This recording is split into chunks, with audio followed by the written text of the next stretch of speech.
I've often said that in trading, it isn't the number of trades that make you rich, but the quality of them. And if you've been following me for a while, you'll remember in the previous video on the rule that makes trading predictable, we talked about how sticking to a set of tested rules is what turns chaos into opportunity. Today, I want to tell you about the two worst times to trade, and more importantly, why I sat on my hands and waited patiently instead of rushing into the market like a greenhorn. Because in this game, patience pays more than excitement ever will. Now let me ask you, have you ever felt that itch to jump into a trade even when the market didn't look right? That tug in your chest that says, do something, anything, because standing still feels unbearable. That's the devil whispering in your ear, and I know him well. I've listened to him before, and he's cost me more money than I care to count. The first time not to trade is when the market is uncertain, when it's shifting back and forth without direction. That sideways shuffle, where neither the bulls nor the bears have control.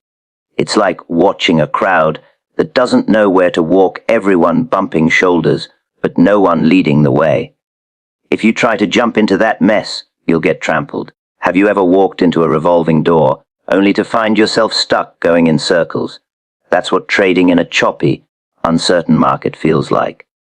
You enter, you move, but you end up back where you started minus the commissions. I learned long ago that uncertainty on the tape is the market's way of saying, sit down and wait. When prices don't move cleanly, when every uptick is erased by the next downtick, that's not the market rewarding the careful observer. That's the market hunting for fools. And make no mistake, the market feeds on impatience. Now here's the thing, I've always believed that the market shows its hand to the man who watches carefully enough. The trouble is, most men aren't willing to wait for it. They get restless, and restlessness is the ruin of traders. Did you ever notice how waiting feels harder than losing? Strange, isn't it? A loss feels like punishment, but waiting feels like torture. Yet waiting is where the money comes from. So the first bad time is obvious uncertainty, confusion, no clear line of least resistance. But the second bad time, that one is even more dangerous. It's right after you've had a big win. That moment when your pockets are heavy and your mind is drunk with success. Tell me, have you ever felt like a king after a profitable streak? Like every chart is suddenly speaking to you? Every candle a secret message meant for your eyes alone? That, my friend, is when the market sharpens its teeth. After a big win, your judgment is clouded. You no longer trade the market. You trade your emotions. You take trades that aren't really there. Because you're no longer looking for the market's signal. You're looking for the thrill of repeating that victory. And victories, in trading, are never repeated on demand. I remember once, after a strong campaign in cotton, I walked away with profits that could buy me a fleet of automobiles. My confidence was so high I thought I couldn't miss. The next morning I was back in the pit, taking positions left and right, certain the tape would reward me again. But do you know what happened? The market punished me for my arrogance. It was like the old street game of three-card Munter. I thought I knew where the queen was hiding, but all I did was feed the man dealing the cards. Have you ever made a win and then handed it right back to the market the very next day? That's the tax you pay for overconfidence. The truth is, the right move after a big win is to do nothing. To walk away, clear your head, and let your pulse settle.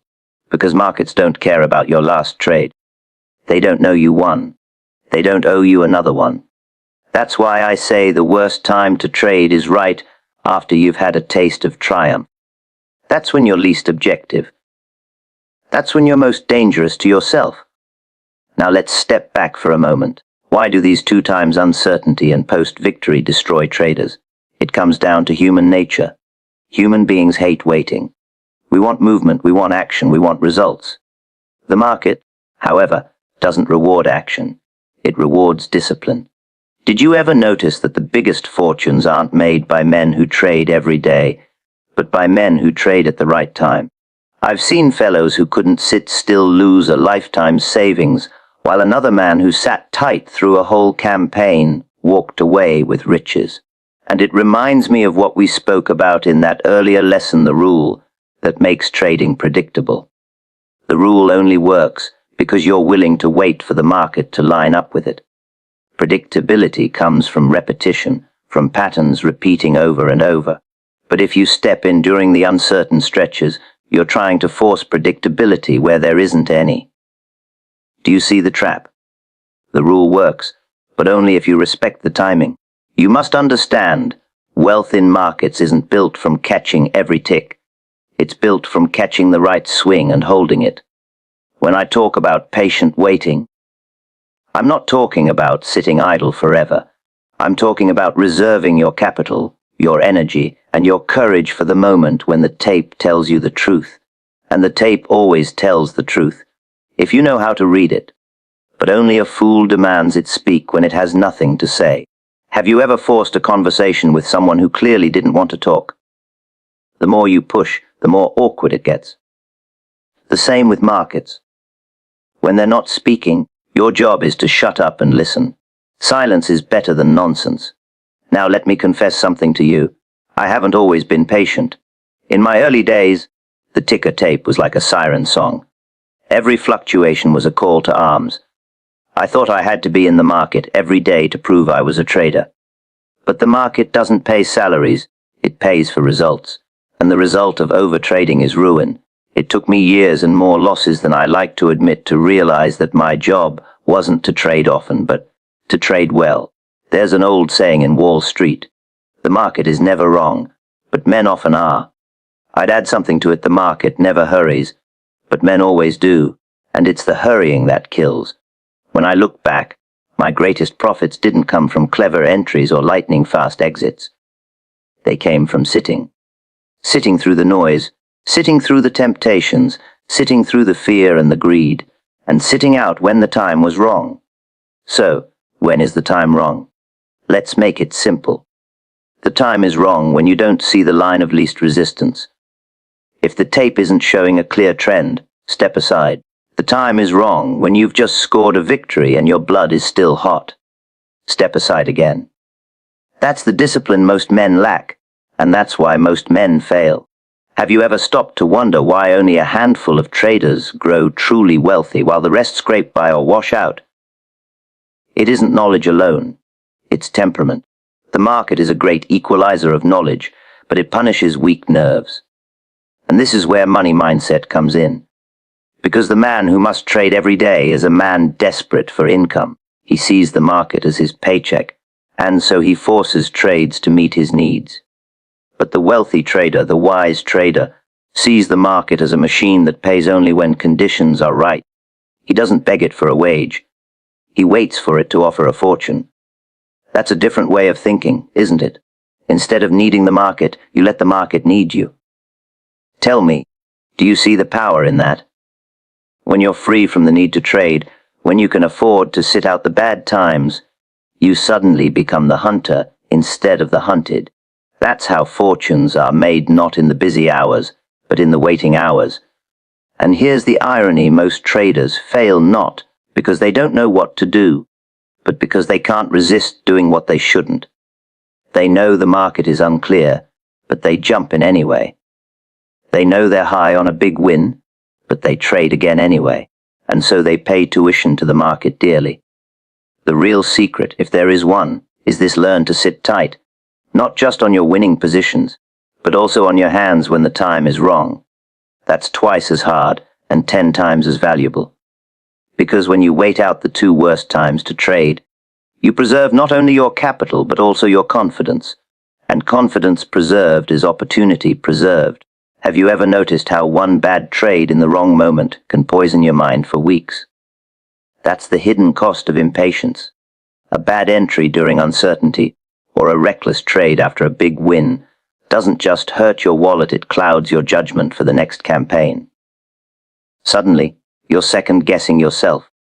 You're no longer trading the market, you're trading your fear. That's why I waited patiently. Because I learned the hard way that waiting costs nothing, but impatience costs everything. And when I say waiting, I mean waiting actively, watching the tape, studying the action, preparing for the moment when the line of least resistance finally appears. Not idling, not dozing, but waiting like a cat crouched before the strike. Now you might ask yourself, but Jesse, if I'm not trading in those times, what am I doing? You're doing the work that others are too restless to do. You're observing, recording, analyzing. You're building the habit of self-control. And believe me, that habit is worth more than any single trade. Because in this game, the biggest profits don't go to the man who trades the most, they go to the man who makes the fewest mistakes. And the biggest mistakes are made in those two bad times. So when I tell you not to trade in uncertainty and not to trade after victory, I'm not preaching theory. I'm telling you how I lost fortunes and how I saved them. I'm telling you the truth the tape whispered to me again and again until I finally had the sense to listen. And the tape only whispers one thing in those moments: sit down. Be patient. The right time is coming. After a man has tasted success in the market, the danger isn't always from the ticker tape itself, but from what happens in his own head. Victory has a way of changing a trader's pulse. It makes his hands lighter on the trigger, his judgment softer, and his conviction sloppier. The moment after a big win is the most treacherous, because it's when confidence turns to carelessness, and careful reading of the tape turns into emotional chasing. That is why I say the worst time to trade is right after you've made a killing, because that's when you're least likely to see the market for what it is. You're blinded by your own triumph. Think about it. Have you ever walked out of a casino after hitting the jackpot on a slot machine and thought, I can do it again? That same pull happens in the market, only more dangerous, because the stakes aren't chips, they're your capital, your livelihood, your future. The tape is not a slot machine, but the mind convinces itself otherwise when success strikes. You believe the market is suddenly aligned with you, like you've found a secret key, as though the profits came from your brilliance instead of the natural movement of prices. That illusion is poison. The tape doesn't remember your last win. It doesn't know you were right yesterday. It doesn't owe you another fortune today. But how many traders fall into that exact trap? They finish a strong campaign, and instead of stepping back to let their pulse settle, they double down. They increase their size, they shorten their patience, and they stop waiting for the line of least resistance to show itself. In other words, they stop trading the market and start trading their emotions. Tell me, have you ever made a trade not because the setup was there, but because you felt invincible?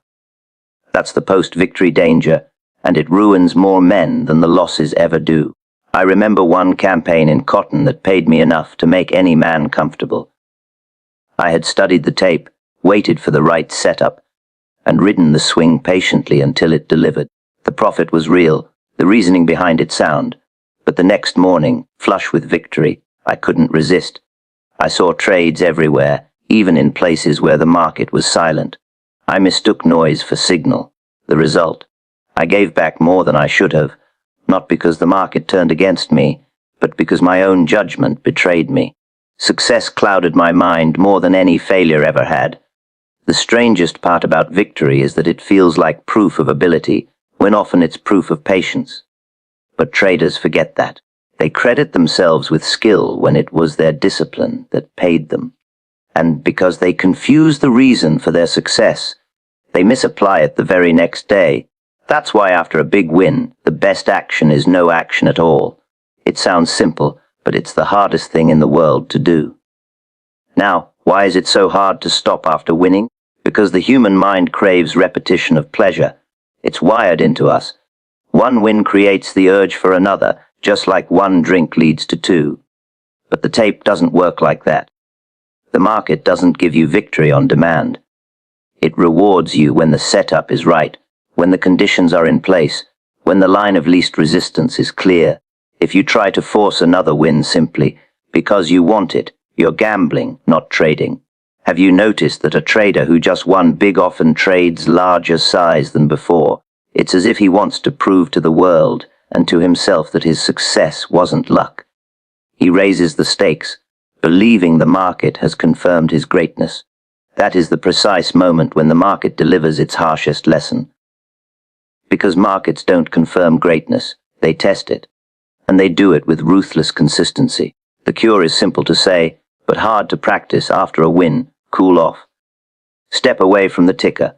Close the books for the day, or even for the week if the campaign was large. Let the victory settle into your account before it unsettles your judgment. Think of it like cooling iron after it's been forged. If you rush it, the steel warps and weakens. Your trading mind is the same. It needs time to harden again before facing the fire. Another trap after a big win is the tendency to abandon your rules. You think, I've got a cushion now, I can afford to take a chance. But chances aren't trades. The moment you justify a position with "I can afford it," you're no longer trading with discipline.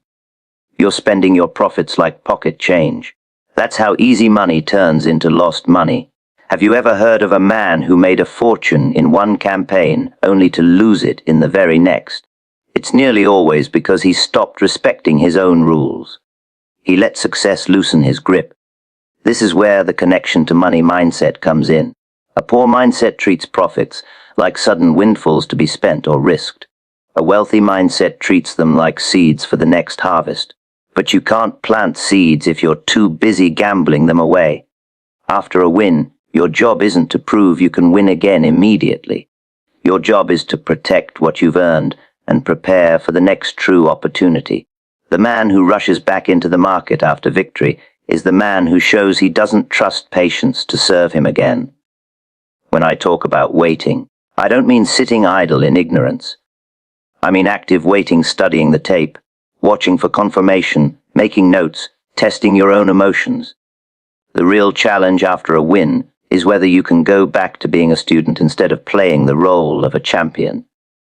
Because champions in the market don't last long. Students last longer. Students keep learning, keep waiting, keep watching. Do you see how the market exploits psychology? After a loss, you feel fear, and the fear keeps you cautious. But after a win, you feel bold, and boldness pushes you into danger.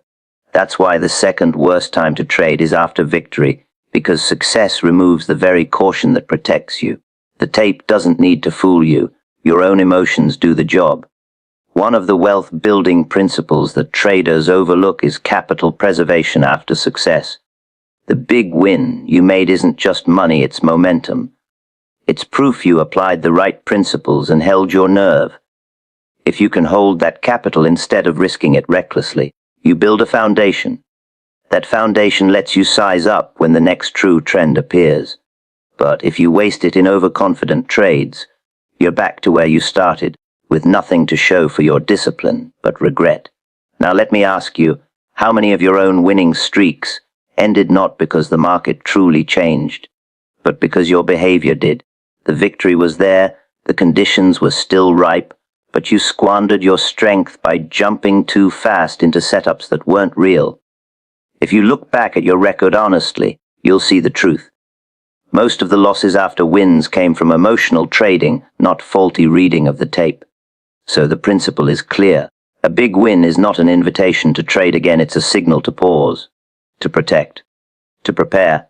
Think of it as a test from the market, asking you whether you've really learned discipline or whether you're still its servant. Most traders fail the test because they can't resist the thrill. The few who pass are the ones who grow truly wealthy. The market is a clever beast.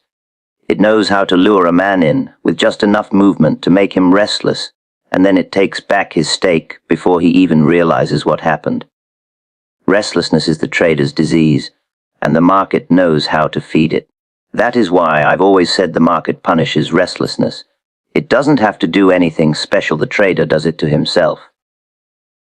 When conditions are unclear, when prices shift like waves against a seawall, the wise move is to sit still. But most men can't do it. They leap in, they churn their accounts, and they bleed capital little by little.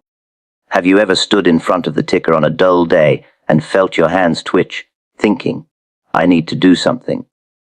That's the moment when danger sets in, because the ticker is just spitting out noise, yet your imagination turns that noise into opportunity. You start seeing patterns that aren't there, signals that don't exist, and moves that never come. The tape isn't lying, it's just not speaking. And when the tape is silent, you must learn to be silent too. The market loves impatient men. It lives off their commissions, their premature stops, their false entries. It thrives on their need for action. I've watched countless traders who couldn't resist the urge to play every wiggle. They believed the game was about constant action, like a soldier firing every bullet he carries. But the battlefield of Wall Street is different. If you waste your ammunition on shadows, you'll have nothing left when the real enemy shows his head. In my early years, I made the same mistake. The ticker tape was like a riddle I felt compelled to solve every minute. I thought trading meant acting on every fluctuation, proving my skill by catching each move. But do you know what happened? I earned small wins here and there, but they were drowned out by the constant costs of being in the market when it had nothing to offer. Restlessness drained my account far more efficiently than a single bad trade ever could. There's a peculiar thing about restlessness. It makes a man believe he's working hard, when in fact he's just spinning his wheels. He thinks activity equals progress, but trading isn't like swinging a hammer or plowing a field. In those trades, effort produces output.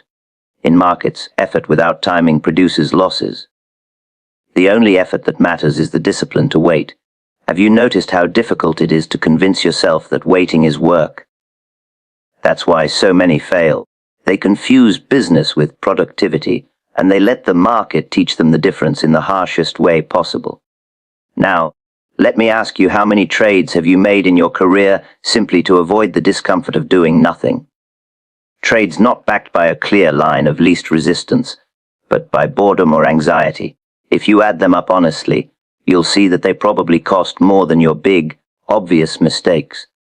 Because restlessness is a slow leak. It empties the tank without you realizing it, drip by drip. And when the true opportunity finally arrives, you're too drained financially or mentally to take advantage of it. The principle of avoiding unclear conditions is not just about protecting money, it's about protecting judgment. Every bad trade you make in a restless state clouds your thinking. You become reactive, chasing losses or chasing the illusion of momentum. The tape stops being your guide and becomes your excuse. Instead of studying the action, you justify it. That's when trading turns into gambling. And gamblers, as you know, never last.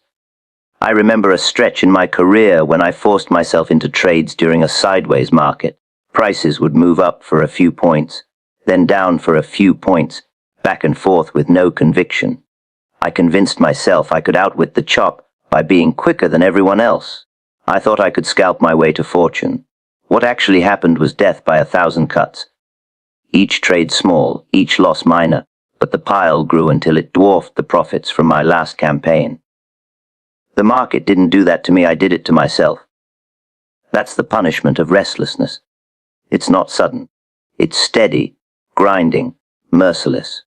And here's the hardest truth. Restlessness feels productive because you're active, but it's really the market's way of testing your discipline.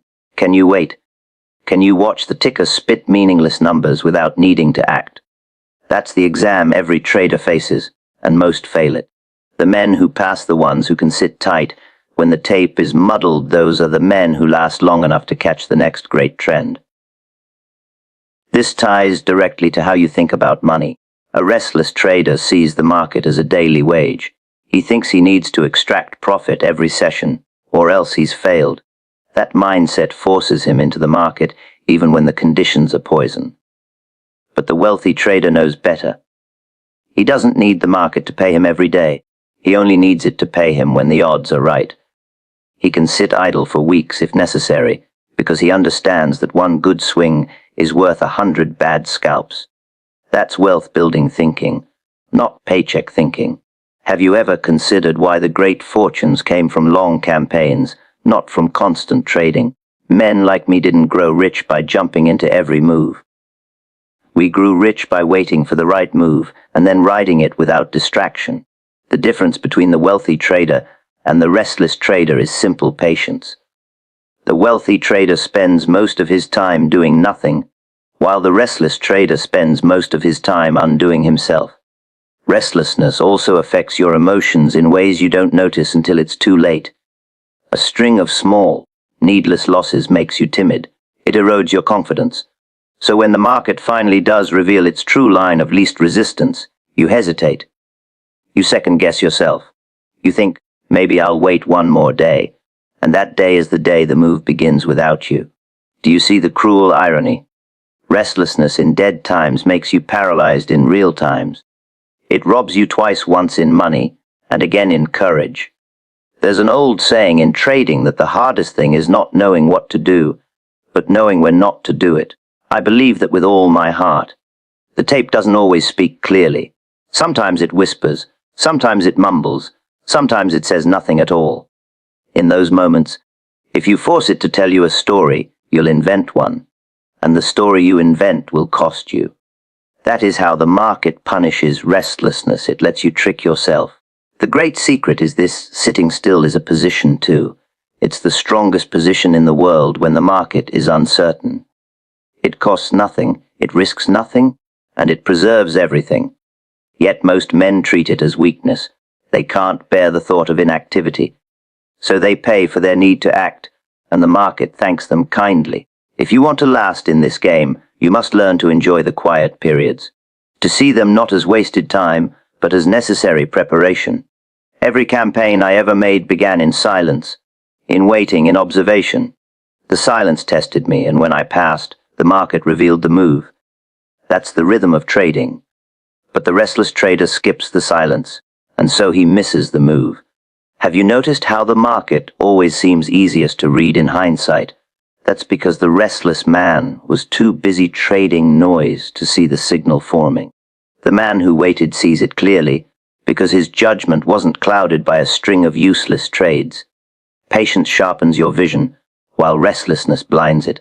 A man's mindset about money determines everything he does in the market. You can give two traders the same chart, the same information, the same conditions, and they will act differently depending on how they think about money. One sees the market as a paycheck, something that must provide for him every day, no matter what. The other sees it as an opportunity machine, something that pays him only when conditions are ripe, but pays him handsomely when they are. That difference in mindset is the difference between scraping by and building wealth. When a trader approaches the market like a job that must deliver daily wages, he puts himself in bondage. He forces trades because he feels he cannot afford to miss a day. He measures success in short intervals, like a man who counts every coin in his pocket before going to bed at night. But the market doesn't operate on wages. It doesn't reward constant activity. It rewards alignment with the line of least resistance. If you demand daily pay, the market will give it to you, but it will be negative, because commissions, slippage, and bad trades will eat away at your account. Have you ever noticed how trying to make money every day ends up costing more than it gives? That's the trap of a paycheck mindset. The wealthy trader, on the other hand, doesn't think in terms of daily needs. He thinks in terms of campaigns. He knows that money in the market doesn't come like a salary, it comes in chunks, irregular, unpredictable in timing, but dependable in principle. It comes when he aligns himself with the big move, when the market tips its hand and shows him where the pressure lies. That might not happen every day. It might not even happen every week. But when it does, it pays enough to make the waiting worthwhile. The wealthy trader accepts the unevenness of the game. The poor trader fights it. Which do you think the market favors? I learned this difference the hard way. In my early days, I thought I had to trade constantly, because I needed to see the money flow in. If a day passed without a profit, I felt like I was failing. I forced trades to satisfy my need for activity, and those trades chipped away at my capital. The irony is, the days I thought I was working hardest were the days I was working against myself. It wasn't until I shifted my mindset, treating the market as an opportunity machine instead of a wage dispenser, that I began to see real wealth accumulate. Tell me, have you ever looked back over a month of trading and realized that nearly all of your profits came from just one or two campaigns, while the rest of your trades added little or even took away?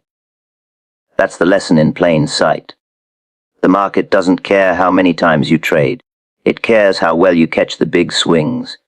But to catch those swings, you need patience. And patience only comes when you free yourself from the idea of needing to be paid daily. Think about farming for a moment. A farmer doesn't plant seeds today and expect to eat tomorrow. He waits for the season, tends his fields, and harvests when the time is right. He doesn't dig up the soil every day to check if the crop is growing. If he did, he'd ruin the harvest. Yet traders with a paycheck mindset do exactly that. They dig up their capital every day, looking for results, destroying the very growth they hope to nurture. The wealthy trader is more like the farmer. He plants when the setup is right, he waits while the market develops, and he harvests when the line of least resistance plays out. Another part of the money mindset is how you view losses. The paycheck trader sees a loss as a failure, as a deduction from his supposed daily wage. That makes him fearful, reactive, unwilling to take the necessary risks when the opportunity arises. He trades small, trades often, and stays timid. The wealthy trader sees losses as part of the cost of doing business, like a farmer sees bad weather. He doesn't measure himself by any single day's outcome. He measures himself by campaigns, by seasons, by the larger arc of his capital.